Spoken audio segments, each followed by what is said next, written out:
गीता का तीसरा अध्याय कल समाप्त हो गया है। आज चौथा अध्याय आज शुरू हो रहा है। तो चौथे अध्याय में क्या बताया है? चौथा अध्याय गीता का पहला अध्याय है विषाद योग, दूसरा है ज्ञान योग, तीसरा है कर्म योग।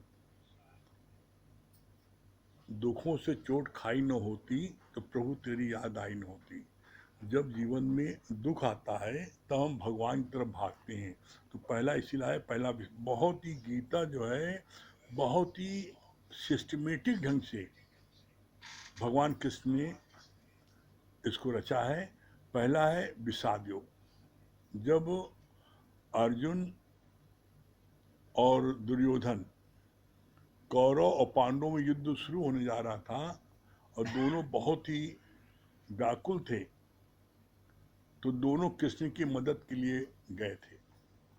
तो पहला है विषाद। विषाद मन होता है दुख, कष्ट। जब जीवन में दुख कष्ट आता है तो हम भगवान की तरफ भागते हैं। फिर दूसरा क्या है? ज्ञान योग। जब दोनों कौरव पांडव, अर्जुन और दुर्योधन दोनों पहुंचे तो भगवान कृष्ण ने मल्लम पट्टी नहीं लगाई, बल्कि उन्होंने ज्ञान सुनाया। क्यों? क्योंकि दुनिया में जितने भी कष्ट हैं, दुख हैं, उसका मूल कारण क्या है? मूल कारण है अज्ञान। तो इसीलिए गुरु ने दूसरे अध्याय में उनको ज्ञान दिया। अर्जुन को बहुत अधिक मोह हो रहा था और भगवान कृष्ण से कह रहे थे कि मैं इनको मारूंगा तो मारने पर जो है क्या है, इनके हमारे खानदान में, हमारे भाई बंधुओं में वर्ण संकर औलाद पैदा होगी, मेरी दानी आँख फड़फड़ा रही है। मतलब बहुत से उन्होंने तर्क दिए और यहाँ तक तर्क दे दिया कि मैं भीख मांग करके गुजारा बसर करना पसंद करूंगा वनस्पति युद्ध करने के। तो भगवान ने क्या देखा? भगवान ने उसकी बीमारी पकड़ी कि इसका मोह जग गया है। और जो मोह जग गया है तो भगवान कृष्ण ने उसका इलाज किया मोह का।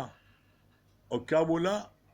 बोला जो जिनको तुम कह रहे हो कि मारेंगे और वर्ण औलाद पैदा होगी और तुम भीख मांगे पैदा करो, भीख मांगे गुजार बसर कर लोगे, तो क्या तुम समझते हो तुमको ये कौरव छोड़ देंगे? तुम लोगों को तो मारने के लोगों ने कई बार पहले कोशिश की है और तुम अगर इनको नहीं मारोगे तो ये तुमको मार देंगे। उसके अंदर में जो मोह था, उस मोह को गुरु ने निकाला और ये बताया कि तुम मारने वाले नहीं हो। तुम समझते हो तुम मारोगे, तुमको गारंटी है तुम जीतोगे। पता नहीं वो तुमको मारे या तुम उनको मारो, इसका कोई भरोसा है? इसीलिए कहा गया 6 चीजें परमात्मा के हाथ में है। कौन 6 चीजें?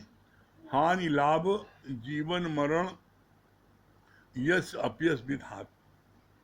आप किसी को मारने वाले हो, लाख आप मारना चाहो, लेकिन अगर परमात्मा का हुक्म नहीं है तो आप उसको नहीं मार सकते। तो जब भगवान ने उसको बहुत समझाया, बहुत उसको हर तरीके समझाया, लेकिन तब भी उसका मोह इतना जबरदस्त था कि वो मारने को तैयार नहीं था। तब क्या होता है, जब कोई सीधे नहीं मानता तो फिर टेढ़ा करना पड़ता, उंगली टेढ़े उंगली से घी निकलता है, सीधी से निकलता। तब भगवान ने उसको भयानक वचन सुनाए और क्या बोला कि तुम जिस युद्ध से भाग रहे हो,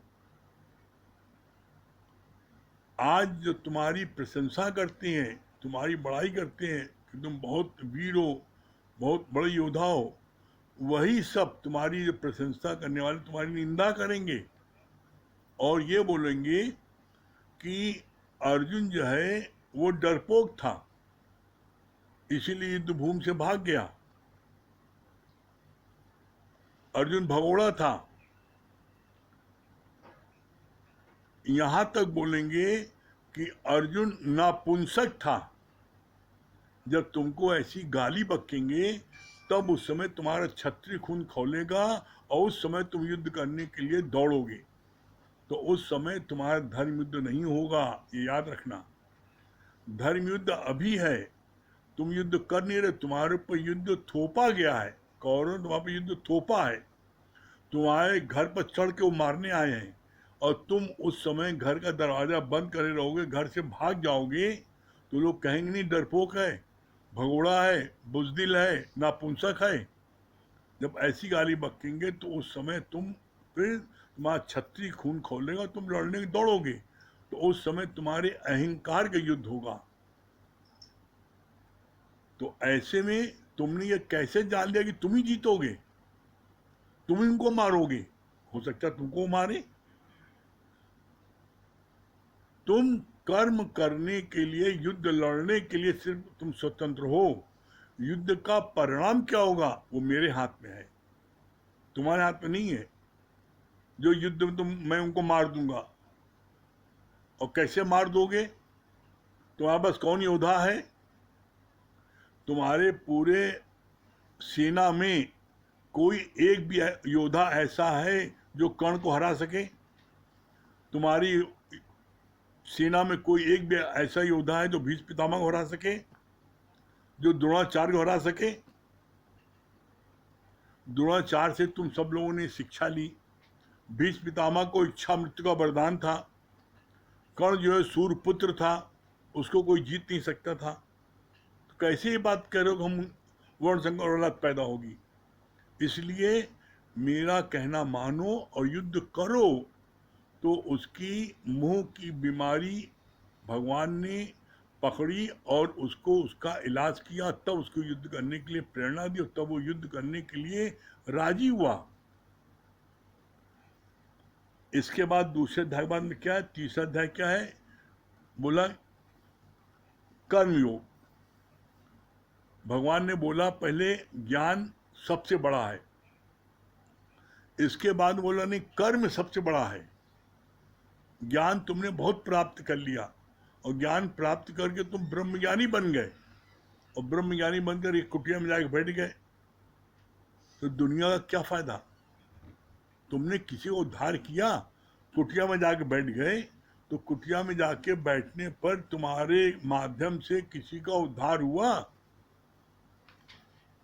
तो मैं मेरे के लिए सभी जीते हैं, अगर तुमने सिर्फ अपने लिए जिए तो कौन सा तुमने तीर मार लिया? निष्काम कर्म, ज्ञान प्राप्त करने के बाद में निष्काम कर्म। निष्काम कर्म क्या है? मैं मेरे से ऊपर सर्व के हित के लिए, सर्व के कल्याण के लिए आप जब कार्य करते हो तो वो है निष्काम कार्य। और उसमें मुख्य बात क्या है? इच्छा और अहंकार के सिवा आप कितना भी किसी को उपकार करो, कितनी भी किसी की मदद करो, कितना भी किसी को ज्ञान सुनाओ, उसके बाद में किसी प्रकार की उससे कोई इच्छा न रखो और अहंकार नहीं करो मैंने ज्ञान दिया। इसीलिए आज हमारे गुरु जी का ये ज्ञान इतना फल फूल क्यों रहा है? पूरे वर्ल्ड में सबसे अधिक संख्या में लोग आज इसी में क्यों आ रहे हैं? कारण क्या है? क्योंकि यहाँ पर जिसने भी ज्ञान सुनाया उसने कभी बांधा नहीं, अब तुम मेरे बंधेले रहो, स्वतंत्र छोड़ दिया, जहाँ चाहे वहाँ जाओ। तो ऐसे में गुरु यहाँ पर किसी को मधुआ मजदूर नहीं बनाता, ज्ञान देने के बाद भी स्वतंत्र फ्री छोड़ देता है कि जहाँ तुम्हारी इच्छा वहाँ जाओ। लेकिन ये ज्ञान इतना अद्भुत है, ये ज्ञान इतना प्रभावशाली है, ये ज्ञान इतना रोचक है कि जो एक बार यहाँ आ जाता है और किसी भी कारण से, किसी के बहकाने में, किसी की मिसअंडरस्टैंडिंग में वो चाहे 2 दिन, चाहे 2 महीने, चाहे 2 साल, चाहे 20 साल वो ना आए अपने अहंकार के कारण, लेकिन 20 साल भी 25 साल बाद भी उसको फिर आना ही पड़ेगा। क्यों? क्योंकि ऐसी मन में शांति किसी के भी ज्ञान को सुनने पर नहीं मिलती। ये बात हम अपने जीवन के अनुभव से कह रहे हैं कि जो मन में शांति यहाँ गुरु के ज्ञान को सुनने मिलती है, कहीं नहीं मिलती। इसीलिए हर कोई जो भी यहाँ पर आ जाता है, हर कोई इस बात को कहता है। क्या बोलता है? अपने जीवन में परिवर्तन को देखकर गुरु के ज्ञान प्रकट हुआ, और यहाँ कोई ऐसा टिक नहीं सकता जिसके जीवन में परिवर्तन ना आए। झूठा टिके न कोई। यहाँ जो झूठा होगा, फरेबी होगा, दगाबाजी होगा, जिसके अंदर में हिगड़ी सुगड़ी होगी, वो स्वयं अपने आप दूर हो जाएगा। ऐसी वाणी चलेगी तो दूर हो जाएगा। इसीलिए गुरुजी ने बोला, कभी तुम्हारा मन तुम्हें कुछ भी दिखाए तो बस एक बात याद रखना, अपनी मछानी ड्रेस, कि हम जब सत्संग में नहीं आए थे तो मेरी क्या दुर्दशा थी। हम कैसे गोमूत्र में सने थे, कैसे व्याकुल थे, सुसाइड करने के लिए भागते थे, घर से भाग जाएं, छोड़ छाड़ दें, आत्महत्या कर लें, डिप्रेशन में आ रहे थे। कोई व्यक्ति हमको अच्छा लग नहीं रहा था, न घर का न बाहर का। दिन रात आप उदास, मायूस, निराश रहते थे। गुरु की शरण में आने के बाद गुरु ने कैसे तुमको प्यार से, पुचकार से, तुम्हारे गोमूत्र को धो करके, तुमको अच्छे कपड़े पहना करके, काजल लगा के, पाउडर लगा करके खूब अच्छे से तैयार कर दिया। जब खूब अच्छे से तैयार कर दिया, तब परिणाम क्या होता है? जितने लोग भी तुमको देखते हैं, सब लोग जो है हाथ फैलाते, मेरी गोदी में आ जाओ। इंसान से सबसे बड़ी भूल होती क्या है? जब कोई गोदी में बुलाता है और टॉफी देता है, चॉकलेट देता है, तो वो उसके पास लपक के चला जाता है। अरे तुमको उसने अपनी गोदी में लिया क्यों? जब गंध मूत्र में सने, जब तक तुमसे सब कोई भागता था। तो होता क्या है, इंसान कृतघ्न हो जाता है और वो अपने उन जो गुरु ने उसके साथ किया है उसको भूल जाता है, और जो प्रेजेंट में जो सामने आता है, जो उसको देता है, टॉफी देता है, कोई गिफ्ट देता है, तो उसकी लालच में उसके पास चला जाता है और उसके गुणगान करने लगता है, और ये भूल गया कि तुमको तैयार किसने किया। जिसके मन में भी ये भावना है, हमने एक नहीं, हमने कितने लोगों को देखा है, बहुत तेजी से आगे बढ़े ज्ञान में, बड़ा डिवोशन था, बहुत कहना मानते थे, बहुत अच्छे थे, लेकिन क्या हुआ? जिस दिन उनके मन में क्या हुआ, उनकी इच्छा कुछ हो गई, गुरु की इच्छा कुछ है। गुरु कहता है ऐसे चलो, तो वो गुरु को चलाने लगते हैं। परिणाम क्या हुआ? उनके अंदर में ये भावना आ गई कि गुरु जो है मेरी अब मेरी वो इज्जत नहीं करता, मेरी पूछ नहीं करता, मुझको वो प्यार नहीं करता, अब दूसरों करता है। तो ऐसे में उसके अंदर में श्रद्धा, भक्ति, विश्वास कम हो जाता है, और जब कम हो जाता है तो वो गुरु से दूर भागता है। परिणाम क्या होता है? एक दिन वो गुरु से दूर हो जाता है, और फिर जब दूर होता है तो मन तो यही चाहता है, मन का एक छत्रराज है तुम्हारे शरीर पर, मन ही चाहता है तुम गुरु से दूर हो तो तुमको हम पटेंगे, और जैसे तुम गुरु से दूर होते हो तो वो तुम्हारे को जो है, तुम्हारे सारी बात दिखा के तुमको गुरु से एकदम दूर कर देता, और फिर अपनी मनमानी तुम करने लगते हो। देख लो आज जो लोग गुरु से दूर हो गए, जो कर्म पहले वो करते थे, शराब पीना, जुआ खेलना, दंबर आवारागर्दी करना, घूमना फिरना है, तेरी मेरी करना, राग द्वेष करना, आज उनका घर नरक हो गया है। जो हरकत पहले वो करते थे और गुरु की शरण में आने के बाद उनकी सारी हरकत छूट गई थी, घर स्वर्ग हो गया था, लेकिन अपने इसी अहंकार के कारण उन्होंने आज अपना घर नरक कर लिया। तो इसलिए गुरु ने क्या कहा, अगर तुमको जूते की नोक पर भी रखकर खाना मिले तब भी सत्संग नहीं छोड़ना। सत्संग गुरु का है, सत्संग के लिए पर्टिकुलर किसी व्यक्ति का नहीं है। तो सत्संग से तुमसे क्या बुराई है? किसी पर्टिकुलर व्यक्ति से, सत्संगी से आपकी आपकी बुराई भलाई हो सकती है, लेकिन सत्संग तो गुरु का है, ज्ञान तो गुरु का है। तो नित्य सत्संग में आप बैठते जाओगे तो कोई भी गलत फहमी आपकी वो आपसी दूर हो जाएगी। फिर आगे बोला इसमें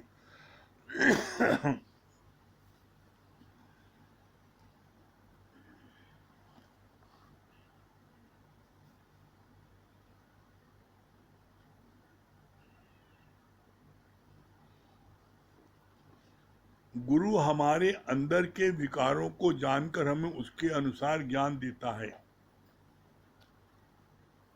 कभी गुरु माया में जाने से रोकता है तो तुम्हारा मन क्यों चलता है? अगर तुम निरासक्त हो तो तेरे अंदर कोई ख्याल नहीं आना चाहिए। कितनी अच्छी बात लिखी है। बोला गुरु हमारे अंदर के विकारों को जानकर हमें उसके अनुसार ज्ञान को बता देता है। मतलब क्या? अर्जुन को देखा कि इसको मोह की बीमारी है, तो बोला उसको उसको मोह की बीमारी का इलाज किया, और जो उसके मन में गलत फहमी थी मैं मारूंगा, तो भगवान कृष्ण ने बोला तुम मारो, ये सब मरे पड़े हैं, मैंने सबको पहले से मार दिया है, तुमको तो निमित्त कारण बना रहे हैं कि तुम मारने वाले हो।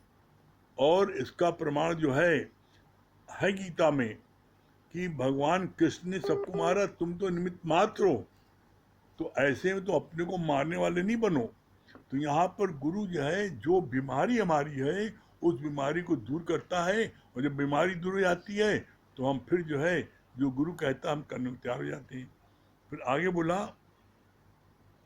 बहुत अच्छी बात ये बोली, कभी गुरु माया में जाने से रोकता है तो तुम्हारा मन क्यों चलता है? अगर तुम निरासक्त हो तो तेरे अंदर कोई ख्याल नहीं आना चाहिए। मतलब क्या हुआ? कभी आपको गुरु बोलता है चलो गुरु धाम चलें, दुकान बंद कर दो 2 दिन, तो आप करिए दुकान बंद कर दें, कैसे नुकसान हो जाएगा। तो मतलब क्या है? इसका मतलब तुम्हारी आसक्ति दुकान में अभी है। अरे काल का बुलावा और गुरु का बुलावा एक होता है। कभी भूल के भी गुरु जो कहे उसकी बात को मना नहीं करो, बहाना नहीं बनाओ। बहाना बनाओगे तो निश्चित तुम्हारा अपना नुकसान होगा। कहानी, तुम्हारा मन क्यों चलता है? तुम्हारा मन इसलिए चलता है ना कि मेरा नुकसान हो जाएगा। आज तक कभी आप देख लेना, गुरु के कहने से आप दुकान बंद कर दो, जो कार्य जरूर उसको छोड़ दो, और गुरु जो कहता है उसको करो। आप देख लेना, आप चेक कर लेना कि आपको नुकसान कभी नहीं होगा, फायदा होगा। क्यों? क्योंकि गुरु जब कुछ कार्य कहता है तो वो अरेंजमेंट पहले से कर देता है। जब कहता है छत से कूदो, तो छत से कूदो तो ऐसा नहीं तुमको जमीन में कह देगा कूदो हाथ पैर टूटे, नहीं, फिर तुमको अपने गोद में लोग लेगा। तो ऐसे में कभी भी गुरु की बात को मना नहीं करो। फिर आगे बोला, कई लोग ज्ञान को भी सही प्रकार से नहीं उठाते, बोलते हैं हमारे अंदर जगत के प्रति मोह नहीं है, पर सारी लोकारीति करते हैं। कभी जगत में जाना बंद भी करके देखो, तभी तो तुम्हें तुम्हारी सूक्ष्म इच्छा का पता चलेगा। कितनी अच्छी बात बोली। लोगों जब बोलो, कहते हैं हमको ज्ञान लग गया, अब मैं ज्ञानी हो गया, अब मैं जो हूँ किसी भी लोकारित में नहीं जाता हूँ, कोई भी नहीं, लेकिन पता लगता सारी लोकारित करते हैं। कैसे करते हैं? इसका बड़ा सुंदर गुरु ने प्रमाण दिया कि एक महिला ने गुरु जी से कहा, गुरु जी एक जगह पर सत्संग प्रेमी की वहाँ डेथ हो गई है, तो मैं वहाँ चला जाऊँ और उनको जाके गुरु के ज्ञान बताऊंगा, भजन सुनाऊंगा, तो उनके लोगों को बड़ा आराम मिलेगा। तो पता लगा, कहा गुरु जी ने कि कहाँ जाना है, तो बोला दिल्ली जाना है। तो कहा ठीक है, बोला ठीक है। और जब अगले दिन जाने को हुआ तो गुरुजी ने उससे बोला, कोई बात नहीं, ऐसा करो कि दिल्ली तुम जा रही हो ना, दिल्ली जो है एक प्रेमी दिल्ली जा रहा है, वो वहाँ चला जाएगा, और तुम फलानी जगह जो है तुम बरेली चली जाओ, वहाँ पर भी डेथ हुई, वहाँ चली जाओ। तब अंदर की निकल आई जो मेन भावना थी, अंदर क्या थी, अरे नहीं गुरुजी, नहीं गुरुजी, वो हमारी जो ना समधी ना उसके घर में डेथ हो गई, नहीं जाएंगे ना तो बड़ा बुरा मान जाएगी। तो कहो, ये कहो ना समधी के घर जा रहे हैं, ये क्यों बोल रही हो निष्काम में जा रहे हैं, झूठ क्यों बोल रही हो। तो गुरु से तुम ठगी करोगे। तो बोला ज्ञान को भी लेप लगा दिया ना, मैं निष्काम में जा रहा हूँ, जा रहे हो समझी को वहाँ समझाने, और बता रहे हो कि मैं गुरु के कार में जा रहा हूँ। तो गुरु से चालाकी नहीं करो, जितनी तुम गुरु से चालाकी करोगे उतना तुम गुरु से दूर जाओगे, और जितना तुम गुरु से साफ सुथरे भोले बनोगे उतना तुम गुरु के प्यारे होते जाओगे। कहा नहीं, आज तक कोई चालाक व्यक्ति, होशियार व्यक्ति ने परमात्मा को प्राप्त किया है? आप बताओ। भोले भाव मिले रघुराई, और चतुराई से चतुर्भुज न पाई। चतुराई से कोई चतुर्भुज को, परमात्मा को नहीं प्राप्त कर सकता। परमात्मा को प्राप्त वही कर सकता है जो भोले भाव रहेगा। और इसका प्रमाण है, आप देख लो। क्या प्रमाण है? आप जब कल्पना करो, हम तो आंखों में आंसू भर आते हैं। तीनों त्रिलोक का मालिक, तीनों त्रिलोक का मालिक वो कृष्ण, उसको जो है गोपियां भोली भाली हैं, सीधी सादी हैं, अनपढ़ हैं, गंवार हैं, लेकिन उनको प्यार अतिशय है कृष्ण से। तो गोपियां जो हैं वो कृष्ण को, आप देखो, तीनों लोक का मालिक, उसको क्या कहते हैं, छचिया पर छाछ पर नाच नचाओ। उसको एक छोट जरा सा छाछ में उसको नचाते हैं, ऐसे हाथ रखो, ऐसे नाचो, बेचारे नाचते हैं वो। इसीलिए लाइन आती है, प्रबल प्रेम के पाले पड़कर प्रभु को नियम बदलते देखा, और प्रभु का मान टले टल जाए पर भक्त का मान न टलते देखा। हमारी तो आप सबसे बड़ा विनम्र निवेदन है, हाथ जोड़ के, भूल के कभी किसी भक्त का अपमान नहीं करना, भूल के कभी किसी भक्त का अनादर नहीं करना, भूल के कभी किसी भक्त की खिल्ली नहीं उड़ाना, और न बुराई करना। हमने अपनी आंखों से देखा है, जिन लोगों ने ऐसा किया है, भक्त की बुराई की है, उनकी निंदा की है, खिल्ली उड़ाई है, उनका इतना बुरा हाल होता है कि भगवान से त्राही माम, हे भगवान को क्षमा कर दो, इतना कष्ट होता है। क्यों? क्योंकि भगवान कृष्ण ने गीता में स्पष्ट लफ्जों में बोला है। क्या बोला है?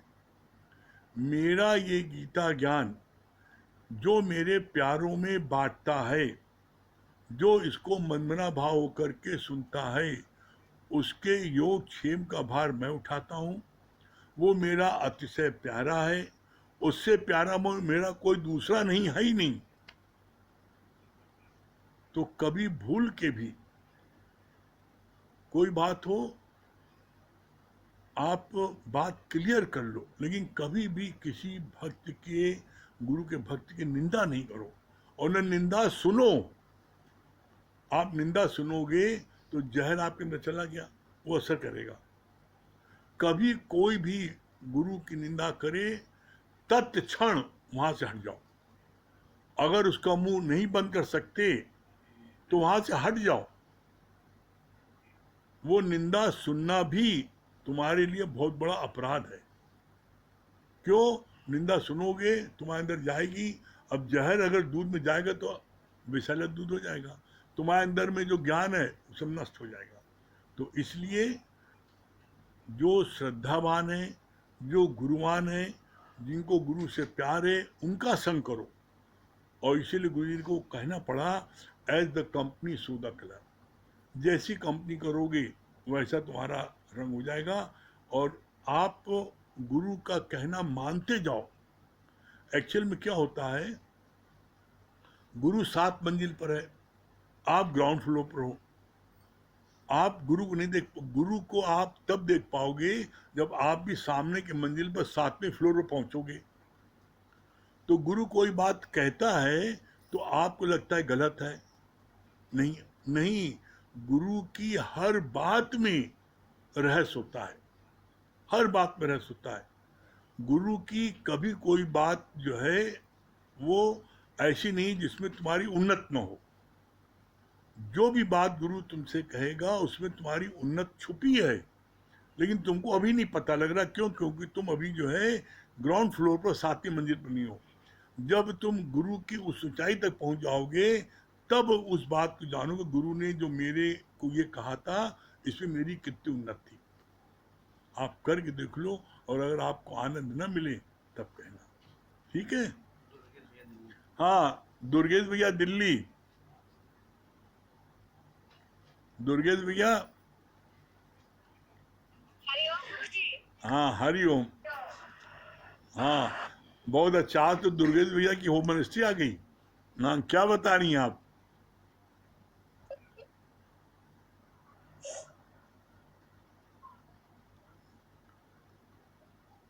हाँ, बताइए बताइए क्या हरिओम, क्या बता रही हैं? क्या अच्छा लगा? बहुत अच्छा लगा जानकर। मतलब हम जब सत्संग में नहीं जुड़े थे तो हम मतलब इधर उधर की बात में या घर घर में कुछ भी होता था तो उसकी टेंशन दिमाग में इतना ले लेते थे कि हमको उसके सिवा कुछ भी याद नहीं रहता था। लेकिन अब मुझे तो ऐसा लगा, आप क्या मिले, मुझे तो लग रहा है कि साथ साथ भगवान मुझे मिल गए हैं। और आपका बहुत बहुत धन्यवाद कि मैं अभी इतनी खुश हूँ कि मैं अंदर से कुछ कह नहीं सकती। कोई बात नहीं, मत रोइए, ठीक है। ये गुरु के प्रेम में ऐसा हो जाता है। हाँ, और विश्वकर्मा जी, विश्वकर्मा जी क्या बोल रहे हैं? हाँ, हरिओम विश्वकर्मा जी। बहुत अच्छा आपने बताया हाँ, कि चतुराई से भगवान कभी नहीं मिलते। हाँ, भोले भाव मिले रघुराई। हम्म, चतुराई नहीं करना, गुरु से तो बिल्कुल चतुराई नहीं करना चाहिए। हाँ। गुरु तो सब जाननहार है।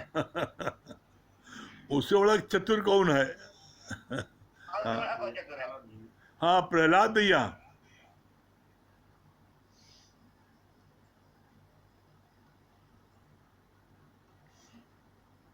प्रहलाद भैया आइए मैदान में। गुरु की आवाज आ रही हाँ, हाँ, अरे आ रही है। है।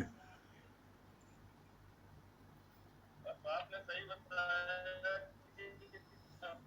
कि कहा कि भोले भाव मिले रघुराई।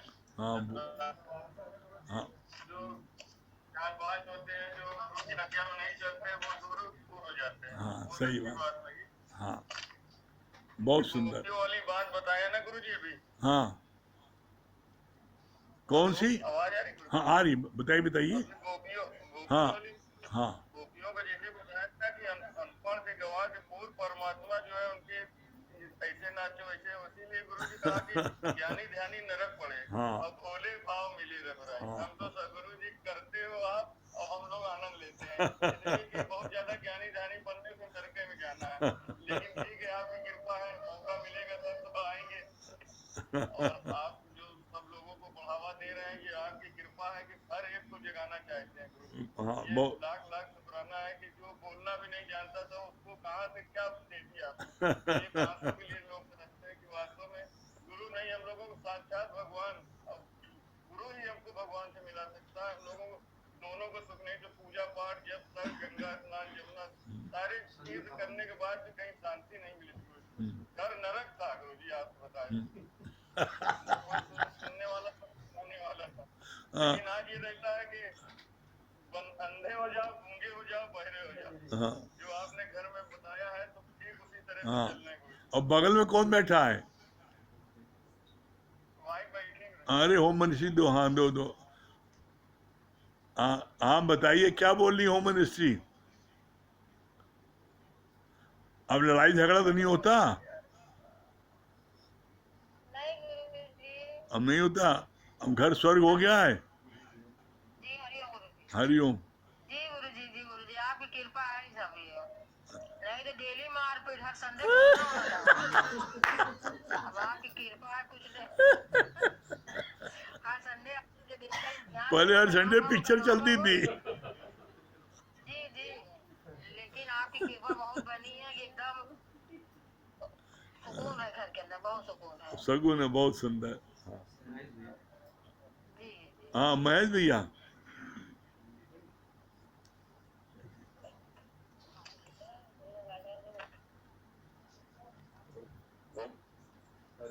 हरिओम गुरुजी। हाँ बताइए क्या बता रहे महेश भैया? बहुत अच्छी बात लगी कि मतलब सच में कि गुरु की मेहनत को हम लोगों को कभी नहीं भूलना चाहिए कि जब हम आए थे तो हमारी क्या स्थिति थी। अपनी मसानी जैसा हमेशा याद रखेंगे तभी गुरु के हाँ सिवा मिलते दीपक रहेंगे। भैया, दीपक भाई दीजिए।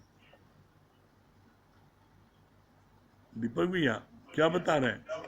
बहुत अच्छी बात लगी कि पहले ज्ञान जरूरी है, जब ज्ञान हो जाता है तो कर्म कितने अच्छे हो जाते हैं। बहुत अच्छा बताया कि सब कुछ करना है लेकिन किसी भक्त की निंदा मत करना। सिर्फ भक्त की निंदा भगवान बर्दाश्त नहीं करते। चलिए। हाँ और सुशीला जी, चलिए भजन सुना दीजिए।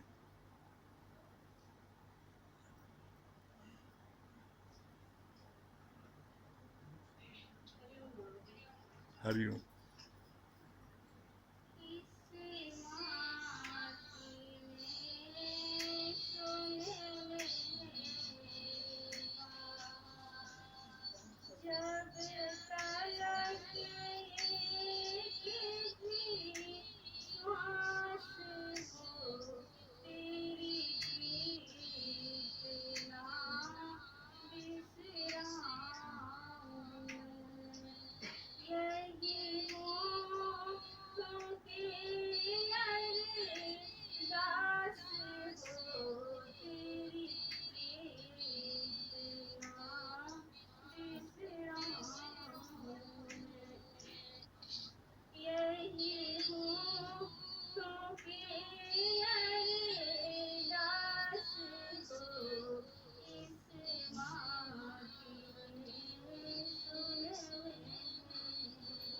बहुत सुंदर, बहुत सुंदर। हाँ मुकेश भैया, मुकेश भैया भजन सुना दिए। बहुत मुकेश भैया का भी जो है भजन।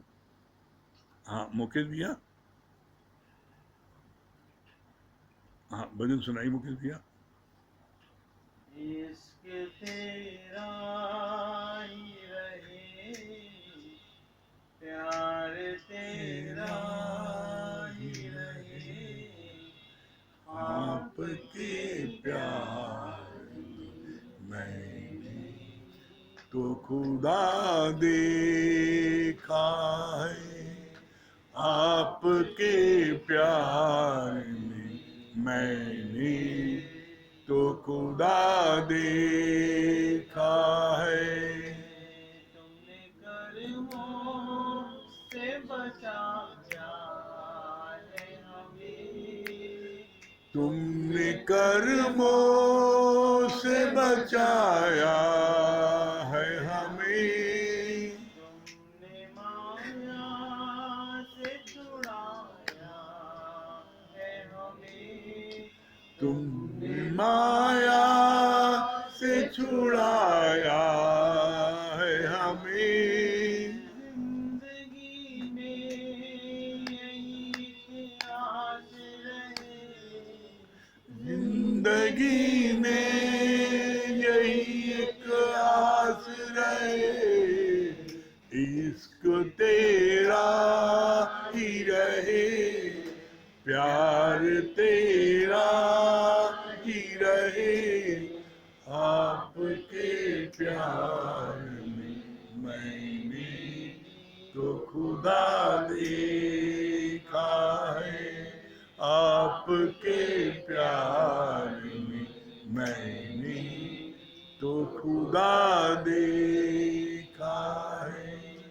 भूल कर भी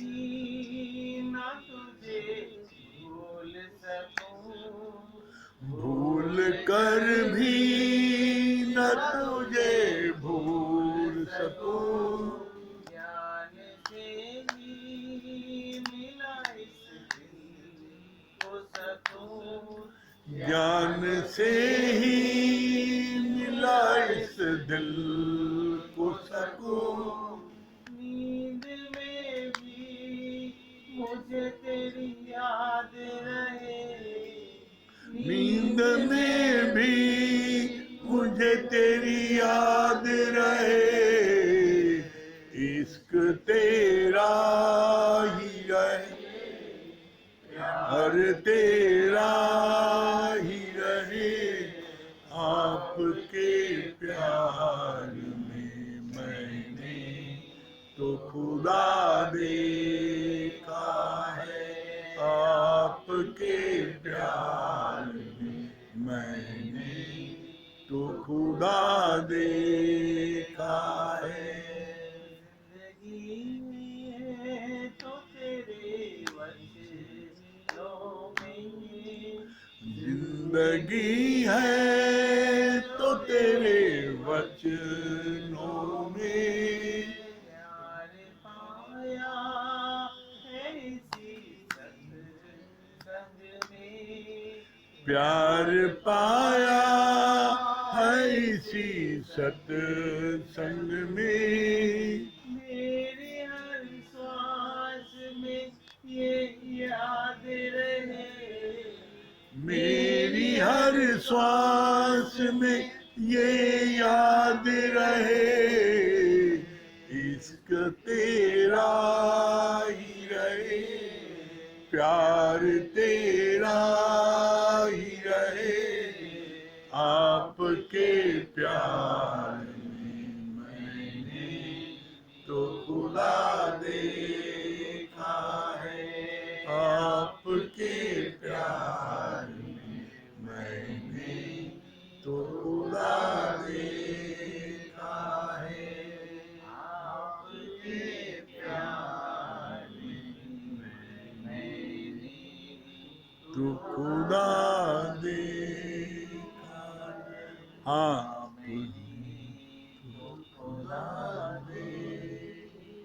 हाँ, चित्रा रानी क्या बोल रही है?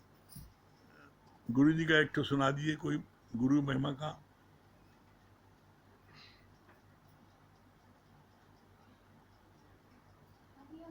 हाँ हरिओम, हाँ हाँ सुनाइए, एक तो सुनाइए।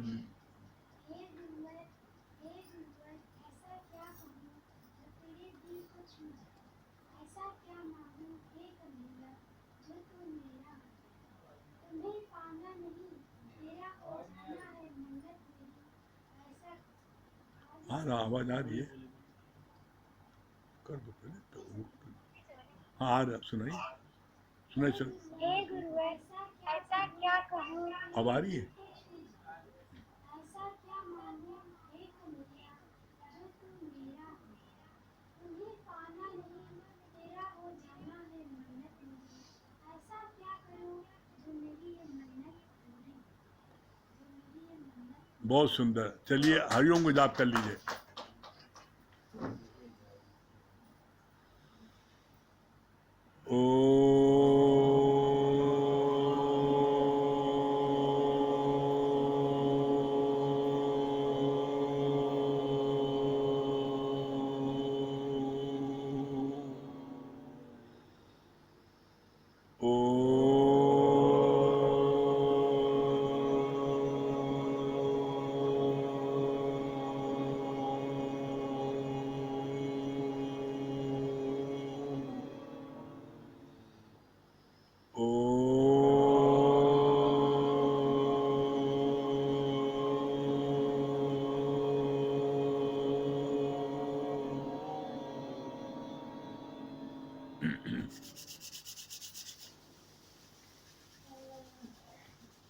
सभी प्रेमियों को हरिओम।